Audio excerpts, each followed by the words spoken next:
Welcome to Verified. I'm Chad, better known as Riz, and this is part two of an interview I had with Marco at vetest Uprising. This one a little bit more specific to very smart metal silver rounds, and again, you're not going to want to miss this. So enjoy. All right. Well, I guess that you mentioned very smart metals, so I guess that could kind of lead us right into that topic. Um, Yeah, you want me to share screen again? I think you got a couple yeah. things. Let's do that again, and let me jump over to this. Can you see the screenshot here? Yep. Very smart metal NFT activations. This is a little Excel. I'm wanting to automate this, but I gotta, you know, all in due time, I'll automate it with an agent eventually. Right now, it's a manual chart I do that tracks the activations of smart metal NFTs. So you see, just to kind of get high level this chart, this is one that I do produce, try to do it weekly in the Veritaseum room. We started toward the end of May here, 22nd of May, and we've had kind of a steady ramp. We had a couple days here of like almost 40 in these 2 days, ramped up. Then it flattened out, no news, just trickling. And then the second minting shipments began. And you can see the delay of little less than a week, and then people started receiving them, and immediately the wave turned up. And so we see now as the second minting shipments are arriving, people are now activating them, much more actively than during this flat period here. Then a couple other key bits of information on this page down in the corner here. I'll start at the very bottom. There's a limited minting total on this smart metal, 6,566 of them max. And currently, we've sold 3,741 of them. Of those, we've activated. So this right here, approximately 109 or 10, something like that. 1.7% of the total activations, 2.9% of those sold. And so you can see by the numbers, I don't call it out specifically, but that leaves us with 2,765 left to sell. So if you do the math on that, we've sold 57% of the metals. And I did go out and check. Whenever there's activity, it kind of brings it back to the forefront of people's focus and the sales pickup. So I did notice this week we had more sales coming back in. And I would expect as we get closer to selling out on these that that last bit will be tough to get into and they'll go fast. So Hmm. that's just a window. This thing's more than activations. It's a little window into the view of what we've got going in terms of sales, and the activations in there. Very So cool. And I'd like to add that you just re-released new activation videos, kind of updated them to be a little bit more current. I think you got a mobile one there and a desktop version. Um, yes, yep, yep, good point. There's actually several of them and growing. I've got three now, and I don't know total activation videos. There's probably half a dozen of them on the YouTube channel, vetest Uprising. But there's the two you mentioned are the latest MetaMask versions.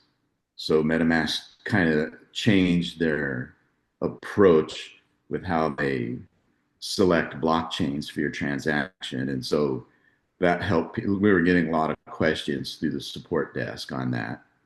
And actually, at least one issue where I don't know if it was a bug in MetaMask, but the transaction actually submitted. It was supposed to go on the base chain, and it submitted to the Ethereum chain, and oh, it executed successfully on base, and then it went away and never came back because it just went away into a black hole. And so we that took a little bit of tracking down, and that's when we found out, oh yeah, the whole MetaMask changed, and so we've addressed that in the video, how to kind of mitigate that. And then the third one recently is sort of a hands-on with my sister and her son, one of my nephews. We did some live activations of my nephew's NFTs and then my sister's. So that was kind of fun, just seeing, sort of real live people not associated other than just, through Veri and smartmetal, watching them open their package, number one, and then number two, activating it. That's perfect. Yeah. And just to be clear, this is another example of bridging your tokens over to Base. So you'll have to actually bridge a little bit of ETH over to the Base network to be able to activate these tokens. And some of that is also explained in the activation process. So Correct. great job with those. Yeah. Yeah. Thanks for bringing that up, Riz. There's three ways you can get ETH into your wallet. I believe the check is 0.005 ETH, like 25 bucks or something, but it doesn't even need that much, and it may have dropped down a little, but you can purchase it directly out of MetaMask or your other wallet if you're using another wallet. You can have somebody send it to you. If you have a buddy, like with my sister and her son, she didn't really even know how to go out and buy it. And he just sent her a little bit in her wallet. That worked really well. And then third way is the one you mentioned, you can bridge it over. You can bridge from other chains, including Ethereum chain, bridge your ETH up that way. If you've got a bunch down on Ethereum chain, you can bridge, part some up, but that is the most expensive way to get it into your wallet. And now you said a minimum of $25, but really the transaction itself is about 20 cents. Am I right? It depends on the time and network load and all that. Anywhere I've seen from a penny to like 6 cents, less than a dime for Nice. actual activation. Yeah, and we did in one of those videos I'd noticed, I think it was Josh, my nephew, his estimate actually said like 25 bucks or something on base. And I clicked ahead before I could catch it. And some viewer commented on it. Whoa, $25, that's a scam. And that was the estimate. It gave an anomalous estimate. And when I went and we checked the transaction, it was like 6 cents. So it wasn't, that's one reason, or, one of the main reasons Reggie chose the base chain is the speed of transaction completion and the cost, the cheapness of it all. And that's because base relies on Ethereum for some of the security and validation and whatnot. So those functions, so it can be lighter and right on top of Ethereum. So that's kind of how that works. And that's the incentive. You'd mentioned a couple of reasons to buy your Veri on base. A lot of times it's cheaper. Just the price varies across pool, right? It can vary, and the other bigger impact are the gas fees on Ethereum can be substantial Mhm. compared, especially with lower quantities, compared to base where it's just pennies. And then sort of the reason that the whole base Veri came into being is at some point and we're kind of anticipating because it's all a work in progress and there are no promises, but the agents are a type of NFT that can hold and own and transact in other assets. And so your agent can actually hold Veri tokens on the agent itself and transact in them. And whether the Veri becomes a sort of gas or some other utility, that's the appeal of having your Veri on base is that's where all the agent action is going to be. And so that's where it makes sense to have Veri there too, especially when you add in that it's cheaper and faster to get it there. Definitely. And you mentioned MetaMask, and I know some people have issues or not necessarily fans of MetaMask, but I think there's been discussion about looking for alternatives to MetaMask, but right now it is the only way to activate your round. Am I right? It's it's that's close. It's not the only way. It's the only supported way. Okay, What we're understood. saying, a lot of wallets have the same functionality. And if a wallet, I don't know, say a Trust wallet or others, if they have the capability to support ERC 1155 NFTs, then in theory it should work. The catch is purely bandwidth and cost. We've got one really lean development team with Reggie and his developers, and they're spread. He's got a lot on his plate, right? Some of which we haven't even got to yet. He Definitely. doesn't have time to go out it. So we get the path through is we get one main path, one happy path, we call it, right? Get it up and running one way. And then we're going to have to rely on the community short term to help out others and identify others. So if a community member can identify a different wallet that works other than MetaMask, hey, we'll be all for it. And we've got it on the to-do list for the Veri DAO to go out and do testing and find other wallets that will support it and that we can then support in the process. But it takes time that, right now we have a path. It's MetaMask. I agree. It's intrusive. It's Even easy. when you don't want it to, it tracks things. I'm not a huge fan either, but it's sort of like that's what we've got to live with for now. And when the time comes, we'll address that. We'll look further, but the community could help out there by going out and trying other. Uh, Wallet Connect is another example. There are lots of new and up and coming wallets that do similar functionality that I'd love to add into. We do actually have people in the community that refuse to activate their NFT because they dislike MetaMask so bad. Huh, They're like, nope, I won't activate then. I, I and completely. there's no convincing, he said, said, did you read their terms of, their licensing terms? And I said, oh, I haven't asked. I know. He said, no, that you ought to read the new ones. And I'm afraid to, I have to use the tool. So, uh, you do the best you can, what we got. And at some point, and that's our commitment to the community, we will get our alternatives, but in the short term, no, we've got higher priorities. And so that's Well, where, yeah, it's a good example where the community can help out others. sure. And we've seen so many times how the technology is just evolving so quickly with the limited resources, Reggie and his team have, the development team, they're just struggling to keep up with what's going on in the AI world, because I'm seeing so much on my end of just how quickly it's evolving. And I'm barely able to keep up with what Reggie's sharing. So pretty exciting. I don't know if we're ready to move on to that conversation yet, but It is. That leads right in. It's a good cue, leads right into the agents and agent development. And you're spot on. Just what I'm seeing. I'm a little junior developer compared to Reggie and his team, but I've been working on some proof of concepts and I'll talk about it here in a sec, some work in that agent space.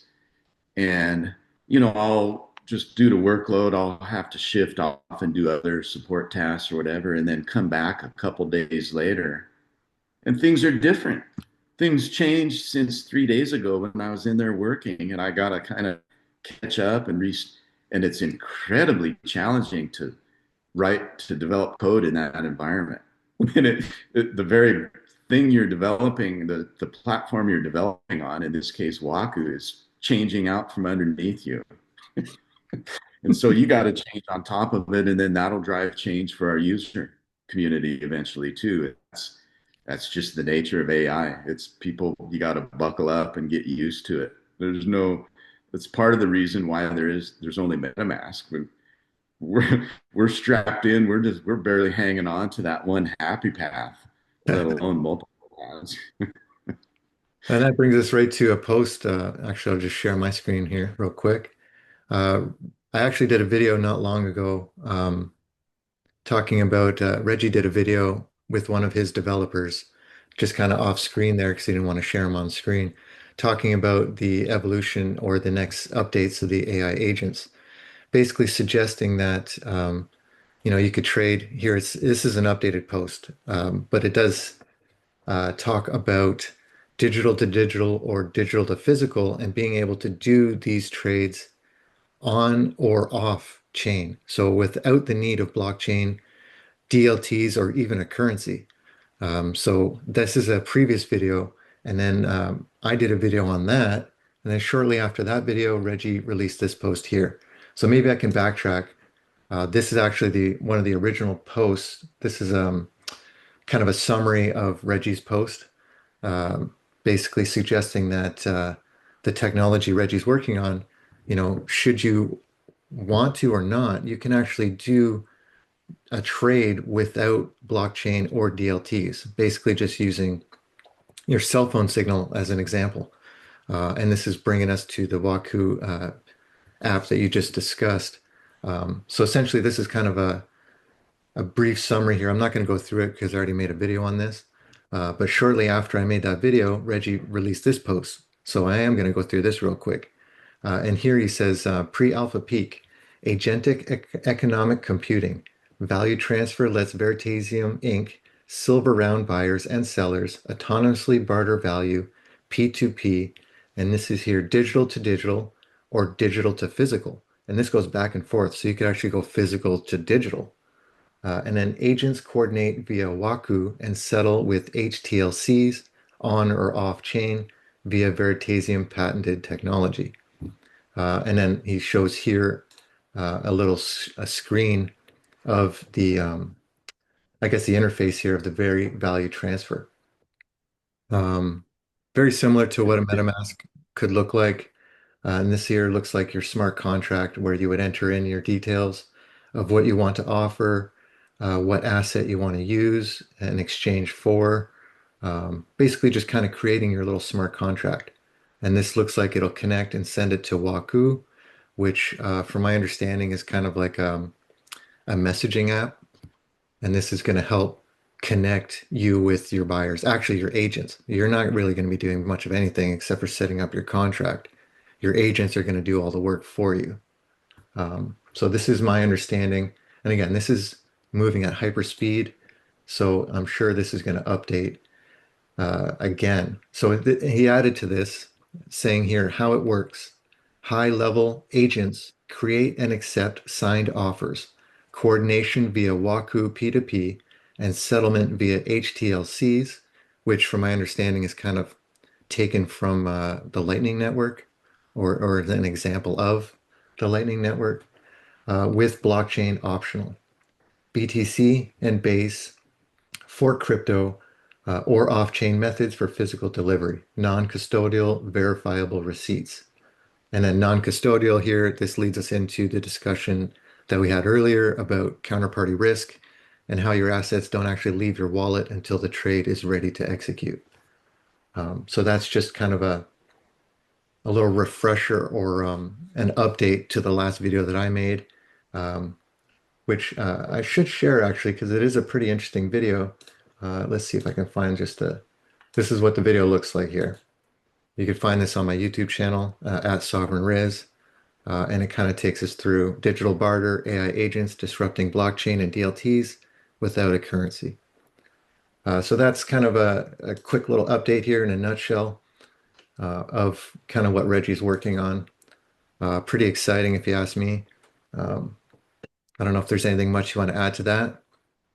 Yeah, I could talk on just this for all the rest of the day, Riz. But if you could pop up that VVT screen there, very value transfer, and just make that big. I want to talk about that. There's a Sure. lot of.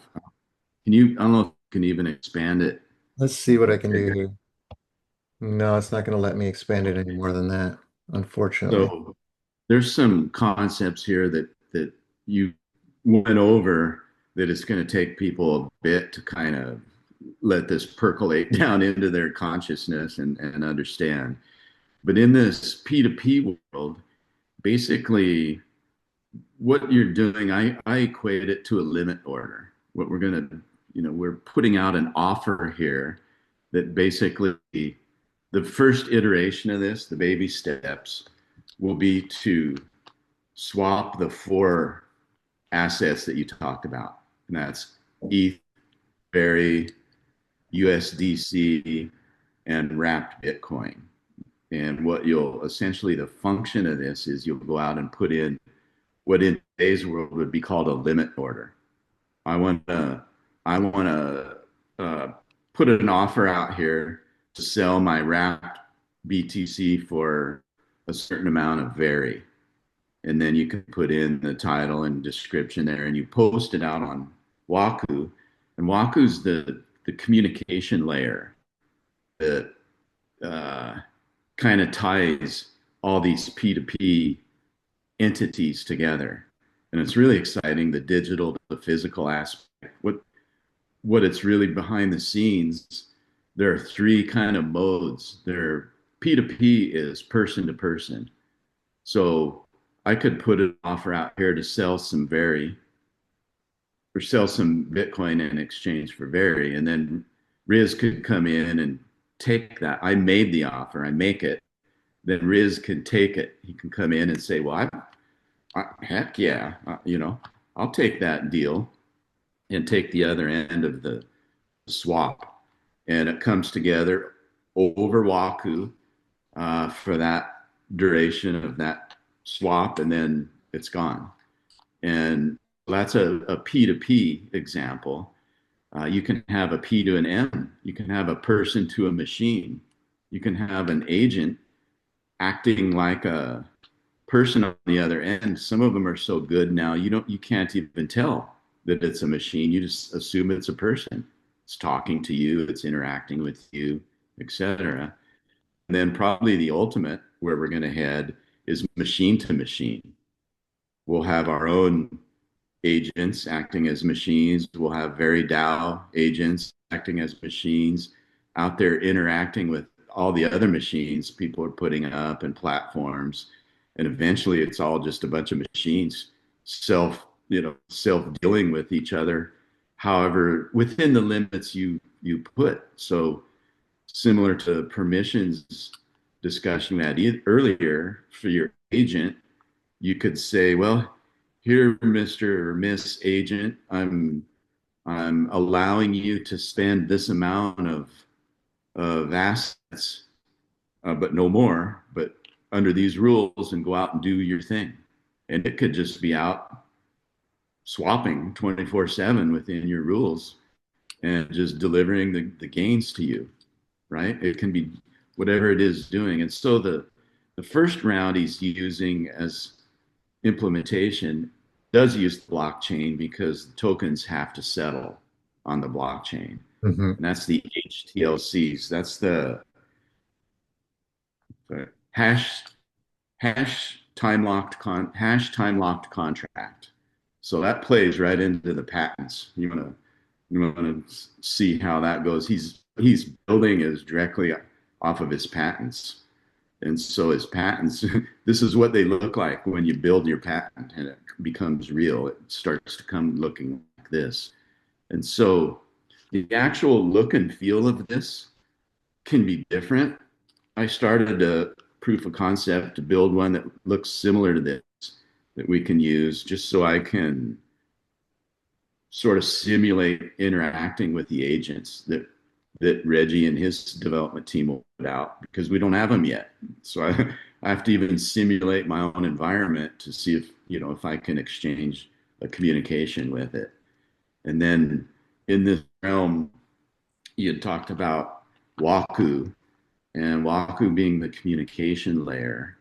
And as part of that, everyone that'll be operating in this very value transfer P2P world will be running a light node, we call it, right? Just a small self-contained node rather than in today's world, centralized kind of nodes. So everyone will have a light node, and then perhaps the DAO or or power users. I'm working on it myself to set up a full node that will operate on Baku communication layer and contribute to processing, messages out there. And so it's so new, even with AI. I'm working at it in a couple of days, just trying to get the node up and running. So there's there's not a lot of information out there. Things change rapidly. It's a very new space. As of I think June, may have been even older than that, but there were only 500 full nodes. And so we're like on the bleeding edge for sure of this whole space. But one good thing, it doesn't get a lot of press because everyone's talking about AI. Hmm. Well, this utilizes AI, right? We're incorporating AI, but it's sort of, the P2P piece. No, that's not on too many people's radar. They'll talk about it, but it's all everyone just, and we're making money in liquidity pools and, swapping and staking and all this. And that entire landscape changes in P2P. It's a whole different world. And that's going to be some of the challenges that we're starting to explore from a very DAO perspective is how can we add value for our token holders in this space? Are there very tools that we can develop to help our users out that don't step into any kind of regulated, the regulatory space is crazy here. We have to be really careful. I'm Hmm. learning a lot, just doing proof of concepts here, getting my eyes open as to how heavily regulated a swap is. Reggie's been talking, I mean, that's how he built all of his patents, even really, too, was, based on that concept of a swap. And it's just they have it all regulated and not, me, innocent, want to be developer, go in and make a tool. And then you find out, oh, holy crap, you're stepping in all kinds of regulatory landmines, back Hmm. off here. And so it's a tricky space to be in. And one thing that we're going to have to help Reggie and help all this P2P space is how do you migrate people and liquidity from today's quote old world into tomorrow's P2P world? Well, one of Because the things, sorry, I didn't want to interrupt your thought there if you want to continue.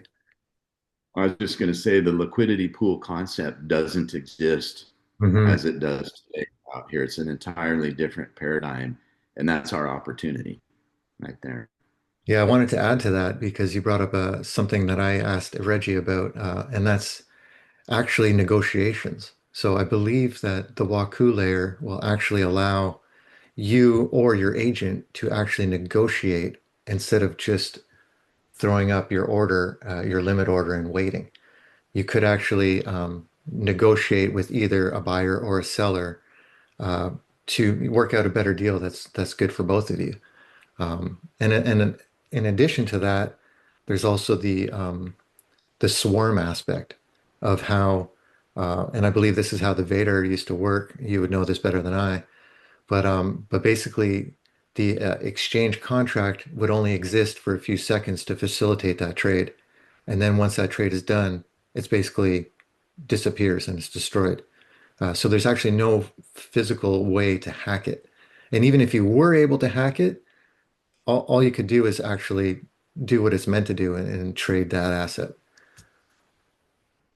Yes, that's essentially my understanding as well, Riz. It it your little uh, instance of coming together into a hive network or however you want to describe it is, yeah, it's just there and then it's gone. And good luck trying to hunt down any of that. So that's some of the privacy features offered by the Waku P2P communication layer. Very, very privacy oriented by design. And And this is that, important. This is important too because I didn't mean to interrupt. Sorry, but just recently a link to LINQTO just went bankrupt, and they took a lot of user funds with them. And again, this touches on the whole counterparty risk, where the funds actually don't actually leave your wallet until the trade is ready to execute, and that protects you and your funds from like this example here of, your exchange going down before your trade is executed and you're able to withdraw your assets. right, right. You can, in this example I was using, you could put up your Bitcoin on this offer, right? And nothing happens to it until somebody takes the other half of your offer and they put in their whatever the other side of it is. If it's Veri, they put their Veri in, and then the contract says, okay, execute, and boom, the and if they don't meet the terms, if they don't put in the proper quantity or within the time allowed, it goes away, right? Your Bitcoin is returned back, and it's as if nothing happened. So the part that's new here that the Vader didn't have is the negotiation piece. So I'm really keen to see how that looks. I technically don't know how that'll be implemented. Um, in the Vader world, we would do that by just putting up multiple offers, just make multiple offers at different price levels, different lengths or terms, and you kind of cover the gamut. But it's a different it's that's the challenge we have to figure out, and so I don't know how that negotiation price down goes. Do you come, will you be able to come back in and say, oh well, that's too, you're out of, the market moved, bro. Your price is too high, but I'll offer you this, right? And how does the machines do that? Obviously, you'll have to give it some rules and guidelines, right? Well, you Mhm. can go negotiate, never pay full price, always, try to knock him down 10%. There that'll it's the barter world, right? And it's people who know how to barter well. Maybe they'll do really well in this environment with that negotiation angle. Sure. Well, my understanding is, and I'm still trying to wrap my head around the whole thing, but my understanding is you can actually send messages on the blockchain. And of course, you can send it without a blockchain. Um, and Waku being a messaging platform, I'm assuming it would allow you to message back and forth, interacting potentially with the contract or the contract owner. Again, this is just pure speculation. I'm just trying to wrap my head around how this could actually happen. But that's kind of the way I'm envisioning it. Yep, yep. And there are in the in today's blockchain world, on etherscan.io, for example, you can communicate with other wallet owners. They have a messaging protocol on there. You have to open a little Etherscan account, and then you can click on any address out there and send them a message. And so, to be a little, I guess that's the only thing I have to go on is maybe it'll be something like that in this new world too, right? Is well, you see the guy's got an offer out there, but you don't like his terms, so you send him a message with your own terms and see if he'll bite, and that's the negotiation. But we're speculating because that part doesn't exist yet. Right. But it's interesting how it takes us to Reggie's original invention, contracts without lawyers and trades without exchanges. Um, well, yeah, I see the concepts of his patents in UltraCoin, in the Vader, and in here. You can see them coming to life as patents embodied in the technology in front of us. So it, it's kind of cool from yeah, that perspective. But really, we haven't talked about all the things that are diverting Reggie's time and effort, all the legal stuff. But I'm looking forward to having that stuff be lower priority and this rise up number one priority. And when that happens, the progress here will be huge. Well, I agree. he had, as he had mentioned a while back, potentially a couple weeks 2 to 3 weeks out from a beta potentially to the very DAO members. Um, you know, that's the kind of time frame we're on. Is we could literally be beta testing VVT in the DAO in a couple weeks, and I don't know, month after that, the public could have their hands on it. It's hard to say, but it certainly will. It's starting to move fast now, and I think it'll continue to accelerate. That's pretty exciting. I mean, and again, this is an example of how middlemen are disintermediated. Like even decentralized exchanges. We talked about how the DEXs on Ethereum are extreme. The gas fees are just extremely overpriced. It's to to the point that a lot of people won't actually make the trades because the gas fees are just too ridiculous. And then you've got the whole slippage and you've got, the lack of liquidity. You've got so many different fees, that you're going to come across.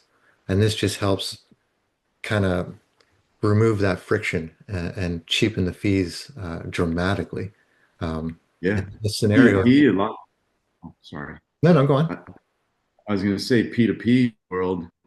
The vast majority of them may just be free trades, right? There is no friction. There is no transaction cost. Mhm. It's you to me. Why would we add a transaction fee to ourselves, kind of thing? And then one of the things I'm still curious about is, these AI agents, they're going to have some costs associated with it depending on how you use them. Um, so I'm curious to see how those costs will be settled. I don't know if that'll be using the Veri token or not, or if it's just going to use ETH or whatever asset you're choosing to trade with. I guess these are all questions for down the road. Um, but definitely exciting, and it's nice to actually see an example of a user interface here. Yeah, yeah, yeah. It's coming together. So, speaking of that, I think we probably hit that part pretty good. Um, I talked about the nodes. Just I guess, some things then for the future.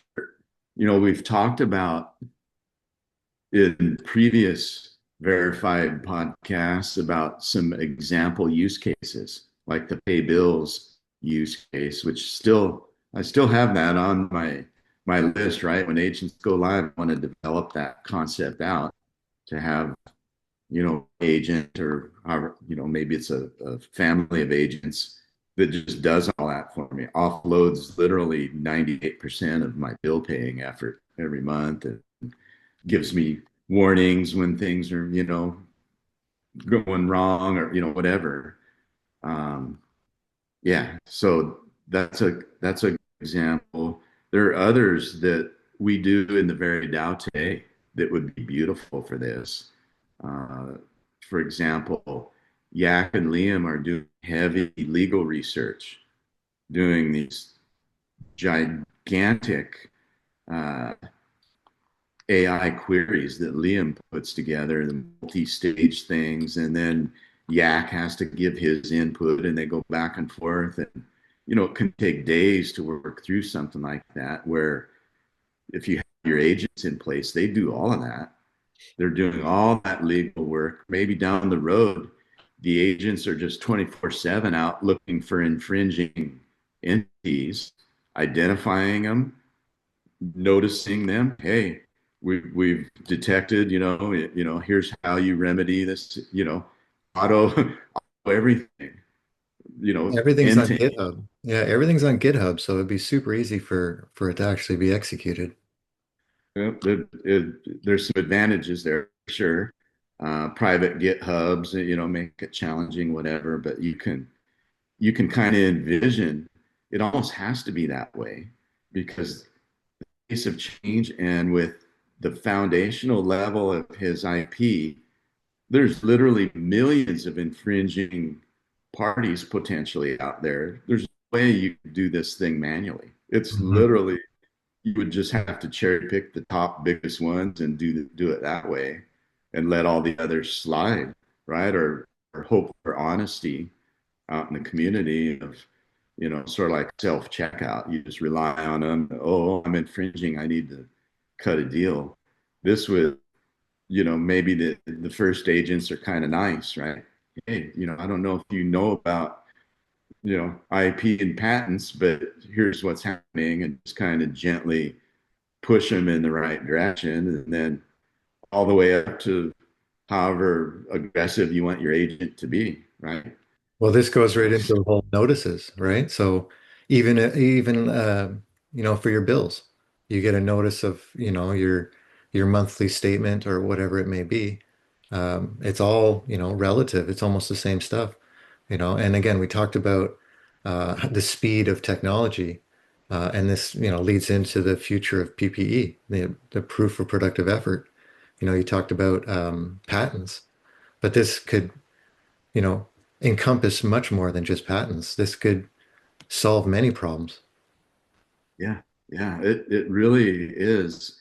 This is the creative aspect to the agents that the Vader and Ultracoin never had is you can build whatever you can conceive of, you can build it in there and have it do. In the A real life example of the paying agent happened to me yesterday. Uh, all of a sudden I get a text from my bank, hey man, your end of day balance is projected negative. And I'm like, what? All panicking, going out and looking.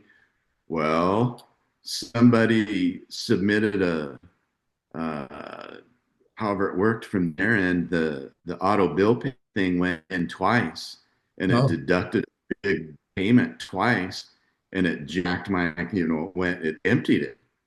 And the agent could have immediately did what I did.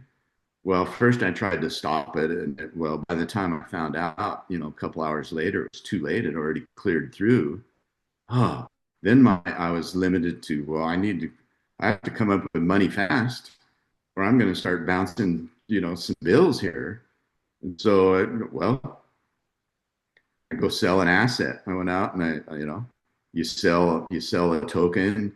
You go to the major exchange, Kraken or Coinbase or Gemini, and you turn it into cash, and you get it transferred over to your bank account ASAP, hoping you get it in time, right? And I did. Thankfully, with the technology and the banking, the U.S. banking at least, the ACH always used to take 3 days. And heaven help if the weekend was in, it was like 5 days before you saw your money. And they've upgraded it to where it happens same day or next day now.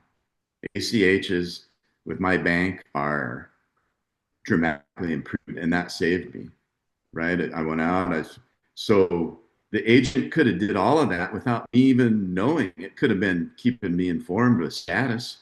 Hey, Marco, oh, we had a problem. Somebody double billed you and it drained the account. But here's what I'm going to do. I'm going to fix it. I'm going to go sell out of our emergency stash a little bit of ETH and then go swap that out and generate some fiat and try and get that over into your bank account by the end of the day. I could have been working doing my thing, and it would have I knows okay. Well, the agent's got it. I wouldn't have even, I would have maybe not even had any panic other than what the hell? Why am I overdrawn?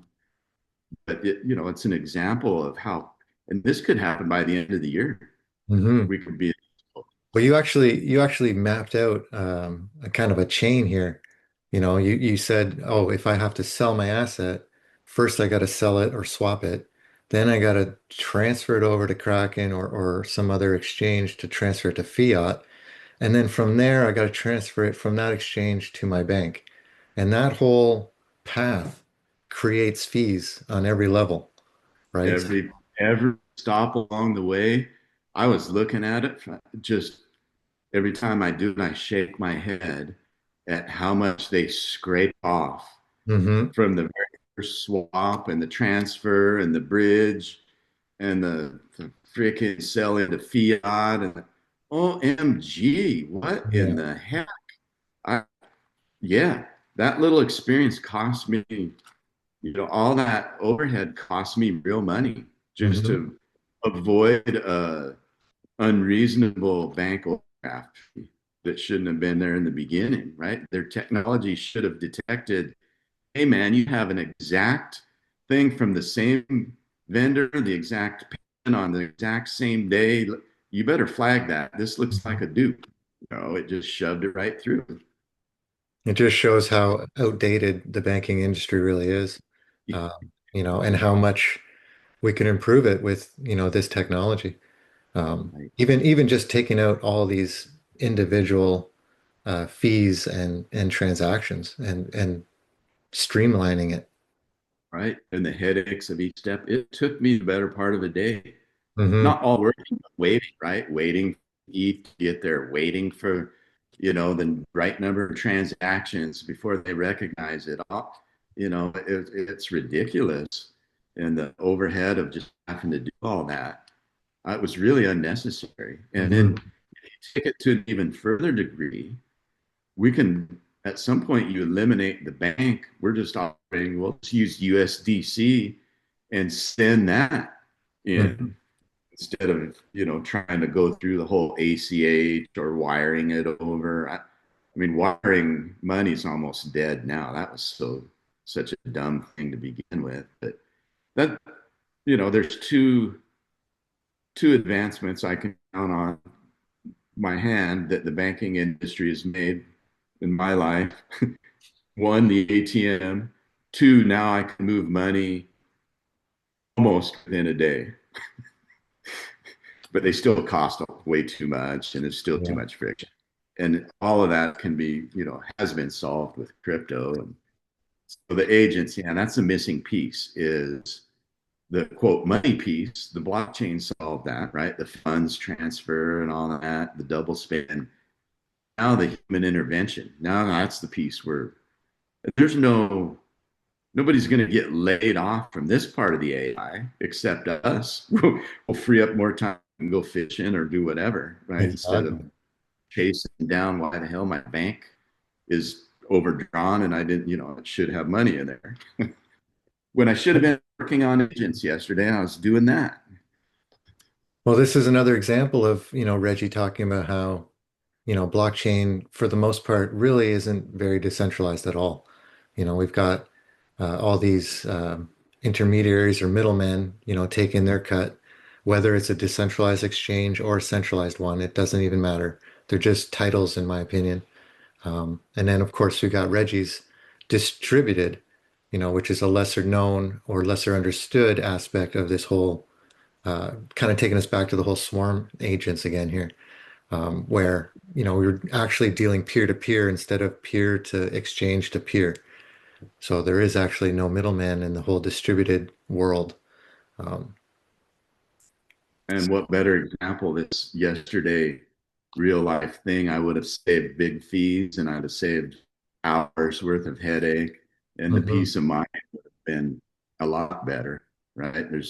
That's one of the bad things in life is learning your bank account's overdrawn. Yeah. Yeah. Well, that was a great example, actually. I'm glad you shared that with us. So on that note, is there anything else we want to cover before we wrap this up? If people are interested in more about Waku and starting up their own node, I'd recommend you start here, waku.org. Now, it's a little confusing. There are different Waku, different technologies. There's a waku.gg, which is more about HTML and React and making your an interface.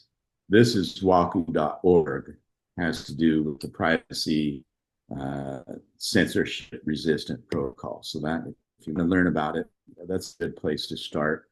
They've got a good series of learning docs and whatnot out there.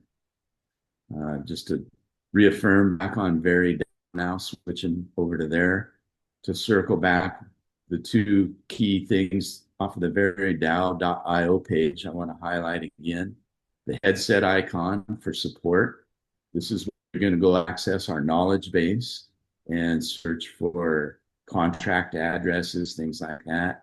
And if you're wondering where your smart metal order is, or you have an issue activating that the knowledge base can't solve, you can open up a ticket and get some personalized assistance.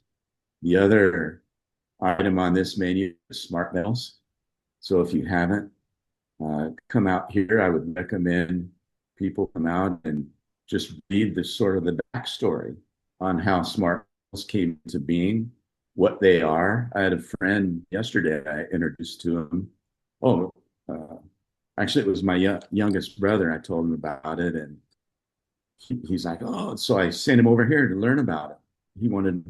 He was more interested in the metal aspect until he started, oh, NFT.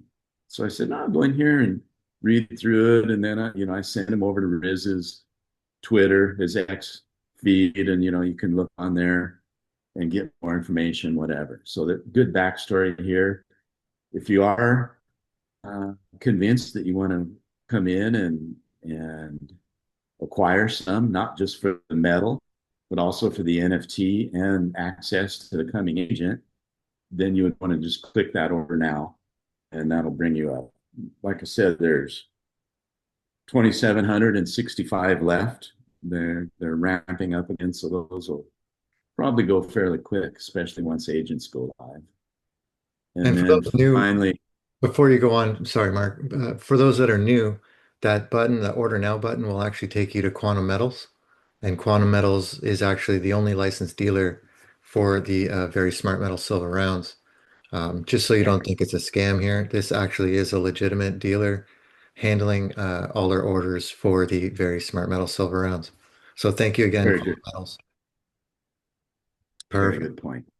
Yeah, Jeremy and team does a good job with this. Uh, you can, in case you're a whale listening and you want to buy out the stock, just enter a big number in here and then enter, and it'll tell you how many are left. Oh, very cool. Okay, so roughly. This isn't totally exact for some of my reasons I won't go into, but there's roughly 700 left here.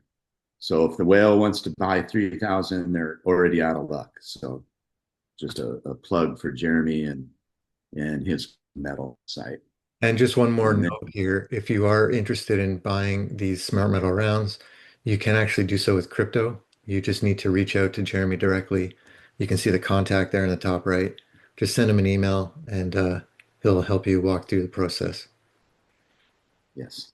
And in terms of fulfillment, uh, these are Jeremy's in New Zealand, but that's not where the metals are in a different location, and they get in the U.S. they get shipped from one spot, Mhm. not from New Zealand. So that helps with the shipping costs. If people do, I did it, and actually, it kind of my nephew. It happened to him too.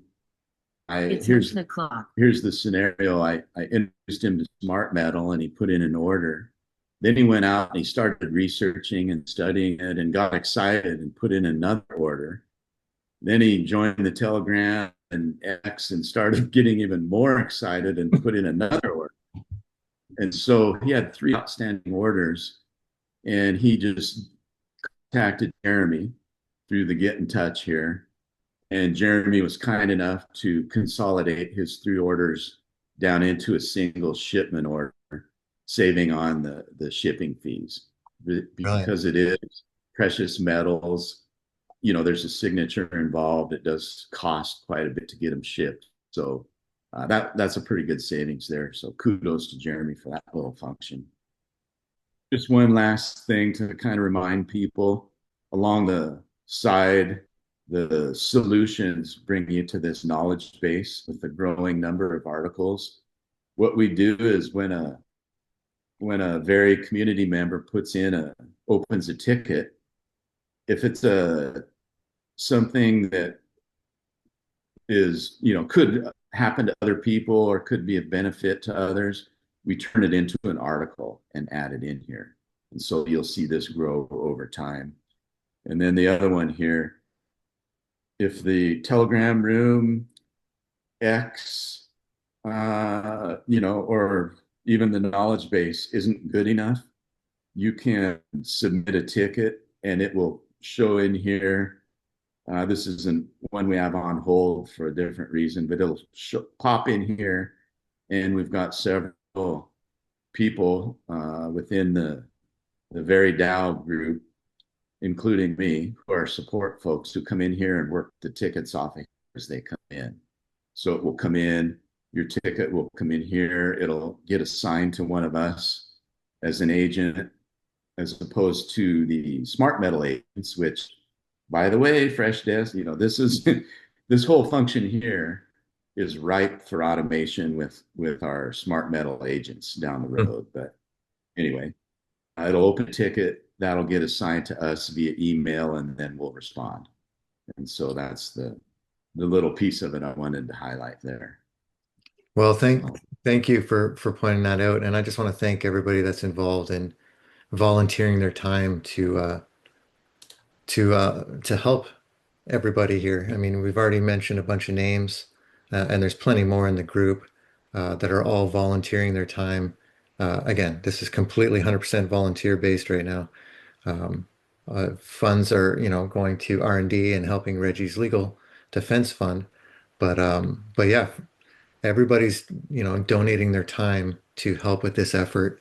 And it's pretty incredible what we've been able to accomplish in really a short amount of time. Delays aside, really impressed with the amount of effort and work everyone's been putting in to help bring this to life. Um, Exciting. It's very exciting. very well said. Very, very impressive group of people for sure. There's literally dozens of us working on this in the background at any one Mhm. time. And like you said, all volunteer, all of us. So it shows you, the scam isn't really the scam at all, right? We've got dozens of us victims helping the quote scammer, scam more. So I'm being facetious here, of course. Sure. As the We're SEC calls it, helping, the defrauded. yeah, we're helping the actual victim right the wrongs. And that's what this is all about. And it's a real good point. The all the income and profits were funneled right into help Reggie and the cause, to the point it's even it's a little painful in the DAO, because we need to have our own tools and things. So we're looking at ways, how can we get some income going for the DAO that Hmm. we have some ideas on in the new P2P world that may come to fruition there. So tons happening and a lot of people putting in a lot of work. We didn't even mention the FOIA work going on, which really has some exciting results coming out of there. The work that those Definitely. guys have done in there, and again, more area ripe for agents, for agent automation is FOIA work. Almost non-stop stream of FOIA work could be done with agents. Yeah, So brilliant. yeah, Yeah, we have an excellent team and it's, spanning all different areas, helping the Very DAO grow into what it's become. So I'm definitely proud to be a part of what everyone's working on here. It's exciting. 100%. Yeah, And and just to be clear for those that may not understand, the Veritasium, it says Veritasium on here, but it's actually a Very DAO initiative. We've basically licensed the trademark for Veritasium to help, basically fund Reggie's legal fees. So this is really the birth of this was from that, taken from, Reggie's business card. As you can see, it kind of looks like his business card here. I don't know if many of people remember the old business card, but we'll flash some examples of that shortly. I've just made an image here that I'm going to share shortly. But I'm still yeah, trying to get mine. yeah, an original business card. I'd Yeah, love to get one of those. Reggie been ducking me for 8 years. I'm still trying to get my business card. Maybe one day he'll do another run. I'd love to get myself one as well. But I saw Agent Smith, who basically there was an auction for the very first and second number one and number two round, and Agent Smith got a business card with his number two round. Um, Yeah, that was awesome. Yeah, that was awesome. But Yeah. so thank you very much, Marco. I'd love to do this again. Appreciate all the insights into, the scams that are ongoing, the Veri token, and then of course the smart metal silver rounds and the AI agents and all the developments there. So appreciate your time. And again, love to do this again sometime soon. Um, yeah. And thank you all for joining us. Appreciate all your support. And like always, have yourselves a great day and we'll see you next time. Thanks much, Riz. Thanks, Marco. Take care.